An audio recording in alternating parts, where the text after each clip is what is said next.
दोस्तों आज के हम इस वीडियो में जानने वाले हैं फाइलेरिया रोग के बारे में। इस रोग को सामान्य रूप से हाथी पांव रोग भी कहा जाता है। यानी कि जो हाथी का पैर जो होता है ना, मोटा सा सूजा हुआ जो दिखता है, सेम उसी तरह इस रोग में भी मनुष्य का जो पैर होता है वह सूज जाता है और हाथ में भी सूजन हो जाता है, लेकिन ज़्यादातर पैरों में सूजन आपको दिखाई देगा। राइट, इसीलिए इसे हम हाथी पांव रोग या इंग्लिश में से फाइलेरियासिस डिजीज के नाम से जाना जाता है। तो दोस्तों आज के हम इस वीडियो में यह जानेंगे कि यह जो रोग है किसके द्वारा फैलता है और इस रोग का उत्पन्न करने का जो कारण या जिम्मेदार जो सूक्ष्म जीव है वह है क्या।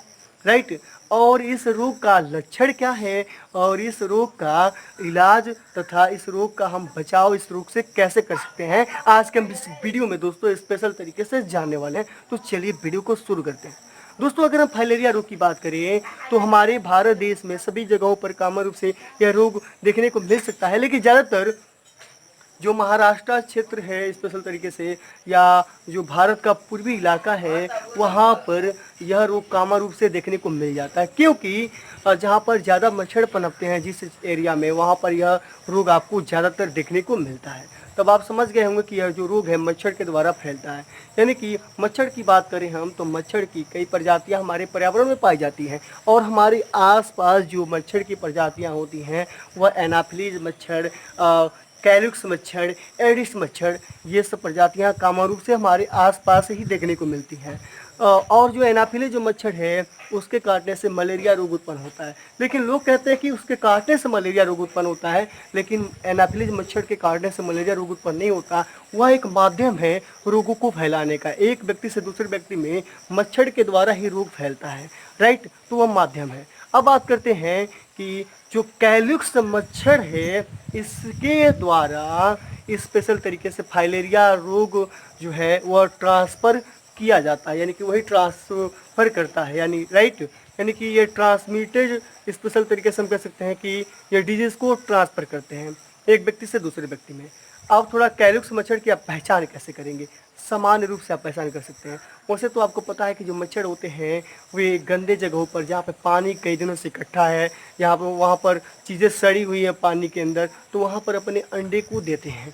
राइट, उस अंडे से लार्वा निकलता है। राइट, तो जो मच्छर के जो लार्वे होते हैं, अगर टेढ़े मेढ़े लार्वे आपको दिखाई दिए, अगर उस पानी का अध्ययन अगर आप माइक्रोस्कोप से करेंगे तो टेढ़े मेढ़े लार्वे दिखाई दिए तो आप समझ लीजिएगा कि यह ना ही एनाफिलीज मच्छर है ना ही एडिस मच्छर है, यह कैल्युक्स मच्छर का लार्वा है। राइट, अगर हम बात करें कि कैल्युक्स मच्छर को ही हम देख के कैसे पहचानेंगे, वैसे तो आपको पता है कि जैसे ही मच्छर हमारे कान के पास आते हैं तो ज़्यादा भरमानाहट जैसी आवाज़ करते हैं। कुछ ऐसे मच्छर हमारे कान के पास आएंगे कोई आवाज़ नहीं करेंगे, लेकिन कुछ ऐसे मच्छर की प्रजाति हैं जो ज़्यादा आवाज़ करते हैं। यानी कि आप समझ गए होंगे कि जो ज़्यादा आवाज़ करता है वही आपका कैल्युक्स मच्छर है। राइट, अगर ज़्यादा आवाज़ करता है तो कैल्युक्स मच्छर है। अगर फिर भी आप नहीं पहचान पा रहे हैं कि भाई आवाज़ कर रहा है, पता नहीं कैलिक्स है कि एडिस है कि एनाफिलीज है, तो आप काम करिए उस मच्छर को आप पकड़ लीजिए। पकड़ने के बाद उसके पीठ पे आप देखेंगे तो कुबर जैसा स्ट्रक्चर दिखाई देगा, कुछ उभार दिखाई देगा, तो समझ लीजिएगा कि और मच्छरों से इसमें उभार जो है वह दिखाई देगा, तो वह आपका कैल्युक्स मच्छर है। राइट, अब बात करते हैं कि ये रोग कैसे उत्पन्न कराते हैं। एक सूक्ष्म जीव है जिसका नाम है विचेरिया। राइट, विस्टेरिया जो सूक्ष्म जीव है, जो निमेटोड है, स्पेशल तरीके से हम कह सकते हैं कि कृमि के रूप में है स्पेशल तरीके से। यह गंदे जगहों पे आपको देखने को मिल जाएगा या किसी स्वस्थ व्यक्ति के शरीर में इंटर करता है तो यह वो व्यक्ति बीमार हो जाएगा। यानी कि जो बीमार व्यक्ति है फाइलेरिया से, उसके अंदर वह विचेरिया नामक निमेटोड है। ये क्या करते हैं, ज़्यादा मात्रा में लार्वे उत्पन्न करते हैं। राइट, विचेरिया, और इनके लार्वे के हम जिवेनाइल लार्वा कहते हैं। राइट, अब क्या करेगा, मान लेते हैं कोई बीमार व्यक्ति है फाइलेरिया रोग से। अब मच्छर क्या करेगा, उस बीमार व्यक्ति का जो ब्लड है वह जाकर अपने लेब्रियम की मदद से सक कर लेगा और उस ब्लड के अंदर विचेरिया नामक निमेटोड के लार्वे हैं।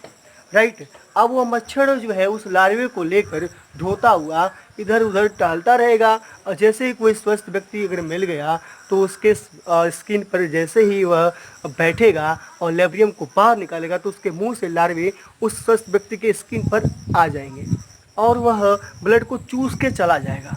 लेकिन वह चूस के चला गया, लेकिन लेब्रियम को इंजेक्ट किया था तो वहाँ पर छिद्र है यानी कि उसने छेद बनाया था तभी उस ब्लड को चूस के गया है। तो जो लार्वे होते हैं ना वे उस छिद्र के द्वारा, उसके लिए तो वो छिद्र बहुत बड़ा है क्योंकि लार्वा बहुत छोटा है, राइट, सूक्ष्म होते हैं। तो वे क्या करेंगे, हमारे त्वचा के द्वारा हमारे बॉडी के अंदर वे यानी कि हमारे खून में प्रवेश कर जाएंगे और प्रवेश करने के बाद अपनी संख्या को बढ़ाएंगे। यानी कि ये मेल और फीमेल दोनों, इनकी बॉडी अलग अलग होती है और अपनी संख्या को बढ़ाएंगे, राइट। और जो हमारा शरीर जो के अंदर जो लसिका जो वाहिनियाँ हैं उनको ये ज़्यादा प्रभावित करेंगे और उनको ब्लॉक करने लगेंगे, राइट। और हमारे शरीर के जो पैर हैं और जो हाथ हैं उन पर आपको लाल लाल धारियाँ देखने को मिलेंगी, वहाँ पे सूजन बढ़ जाएगा। यानी कि ये अपनी जाहिर सी बात है, कोई भी जो जीव है ना, वो सूक्ष्म हो या बड़ा हो, जो भी हो, उसके पास क्षमता होती है अपने जैसे संतान उत्पन्न करने की, यानी कि उसे आवास अच्छा मिल जाए, भोजन अच्छा मिल जाए, राइट। तो वह अपने पर्यावरण में इतना ज़्यादा अनुकूलित हो जाता है कि वह अपनी संख्या को बहुत तेज़ी से बढ़ाने लगता है। तो ये जो विचेरिया जो निमेटोड होते हैं, ये कभी कभी इतनी ज़्यादा अपनी संख्या बढ़ा लेते हैं कि लाखों की संख्या में हमारे शरीर के अंदर हो सकते हैं, राइट। और विचेरिया जो होते हैं स्पेशल तरीके से ये 2-3 साल तक जीवित रह सकते हैं। और स्पेशल तरीके से अगर ये एडल्ट है तो स्पेशल तरीके से यह 12 साल तक भी हमारी बॉडी के अंदर जीवित रह सकता है। तो इनकी ढेर सारी संख्या यह अपना बढ़ाता रहेगा और हमारे शरीर में इनकी संख्या हो जाएगी तो जाहिर सी बात है हम बीमार हो जाएंगे, राइट। अब ये बहुत चालाक होते हैं विचेरिया, बहुत चालाक होते हैं। दिन के समय हमारे ब्लड के गहराइयों में, खून के गहराइयों में चले जाते हैं और रात के समय जब हम रेस्टिंग कंडीशन में बेड पे लेटे होते हैं तो ये हमारी त्वचा के बेहद निकट आ जाते हैं और मच्छर के द्वारा चूस लिए जाते हैं। फिर यह मच्छर किसी स्वस्थ व्यक्ति के शरीर पे जाके बाइट करता है और उसके स्किन पे छोड़ देता है और उसके स्किन पे जो छिद्र है उसके द्वारा इसके जो लार्वे होते हैं फिर किसी स्वस्थ व्यक्ति को संक्रमित कर देते हैं। इस तरह जो इसका जो जीवन चक्र है वो मच्छर से इंसान, इंसान से मच्छर, ऐसे ही चलता रहता है, राइट। और यह रोग उत्पन्न होता रहता है, राइट। तो अब बात करते हैं कि इस रोग का इलाज क्या है।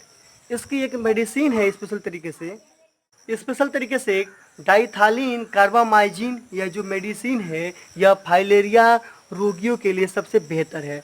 यानी कि इस दवा को 2 हफ्ते तक रोगियों को दिया जाता है। उससे तो मैं एक चीज़ और बता दूं कि अगर फाइलेरिया रोग उत्पन्न हो जाता है इसका कोई इलाज नहीं है, राइट। लेकिन समय रहते अगर इस दवा का सेवन कर लिया जाए तो आप इस रोग से निदान पा सकते हैं। और प्लस मैं एक चीज़ और बता दूं कि यह जो मार्जिन जो मेडिसिन है यानी कि डाइथालिन कार्बामाइजिन जो मेडिसिन है, इस दवा के साइड इफ़ेक्ट भी हैं, जैसे कि सिर दर्द हो सकता है, मेटली हो सकता है, शरीर में बेचैनी हो सकती है, या शरीर पे हम कह सकते हैं एलर्जी का भी कारण यह बन सकता है। तो इस दवा का सेवन आप डॉक्टर की सलाह के द्वारा ही आप लें, राइट। अब बात करते हैं इस रोग का बचाव, यानी कि आप चाहें कि इस रोग से कभी आप ग्रसित ना हो तो आप बचाव कर सकते हैं। बचाव आपको इस तरीके से आपको यही करना होगा बचाव में कि आसपास जो पानी जो इकट्ठा होता है, गंदा पानी, उसे इकट्ठा ना होने दें, जिसमें मच्छर नहीं पनपेंगे, राइट। और आप मच्छरों से बचाव करें, अपने बॉडी पे मच्छरों को ना बैठने दें और ज़्यादा से ज़्यादा आप मच्छरदानी का प्रयोग करें, जिसके चलते आप इस रोग से बच सकते हैं। आई होप दोस्तों आपको ये जानकारी समझ में आई होगी। हम ऐसे ही साइंटिफिक नॉलेजेबल वीडियोज़ अपने चैनल पे लेके आते रहते हैं।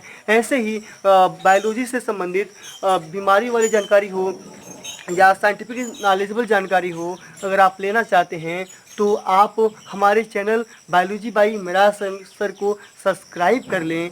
अगर आप इस वीडियो को फेसबुक पर देख रहे हैं तो हमारे फेसबुक पेज को लाइक कर लें और इस वीडियो को ज़्यादा से ज़्यादा शेयर करें। दोस्तों आज के लिए बस इतना ही। अब मिलते हैं नेक्स्ट वीडियो में किसी नेक्स्ट टॉपिक के साथ। आज के लिए बस इतना ही। धन्यवाद।